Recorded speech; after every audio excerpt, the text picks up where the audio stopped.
শেষ মুহূর্তের নাটকীয়তায় ভাগাভাগি পয়েন্ট।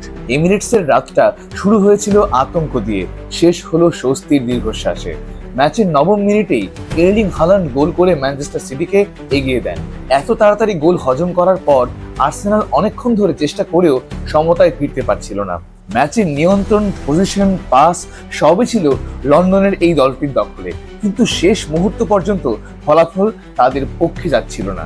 93 মিনিটে গ্যাব্রিয়েল মার্টিনেলির গোল যেন শ্বাসরুদ্ধকর অপেক্ষার মুক্তি দিল আর্সেনাল সমর্থকদের। ম্যাচ শেষে স্কোর লাইন 1-1, কিন্তু খেলার ভেতরের গল্পটা ছিল ভিন্ন।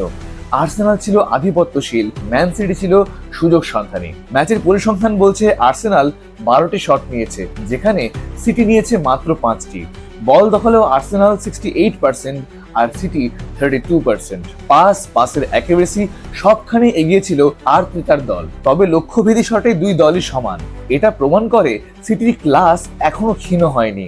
অল্প সুযোগ পেয়েও তারা ম্যাচে প্রভাব ফেলার মতো দল। এই ড্র আর্সেনালকে শীর্ষে তুলতে পারেনি, তবে দ্বিতীয় স্থানে তাদের অবস্থান দৃঢ় করেছে। 5 ম্যাচে 3 জয়, 1 ড্র, 1 হার, মোট 10 পয়েন্ট নিয়ে আর্সেনাল অবস্থান করছে লিভারপুলের ঠিক নিচে। লিভারপুল পূর্ণ 15 পয়েন্ট নিয়ে এককভাবে টেবিলের শীর্ষে। অন্যদিকে ম্যান সিটি 5 ম্যাচে মাত্র 7 পয়েন্ট নিয়ে নবম স্থানে। 2 জয়, 1 ড্র, 2 হারের এই শুরু একদমই সিটির স্বভাব সিদ্ধ নয়।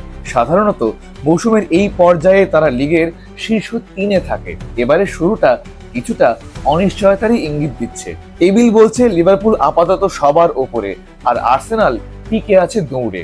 ম্যান সিটির সামনে এখনো চ্যালেঞ্জ, মৌসুমের শুরুর এই খেই কাটিয়ে দ্রুত ঘুরে দাঁড়ানোর।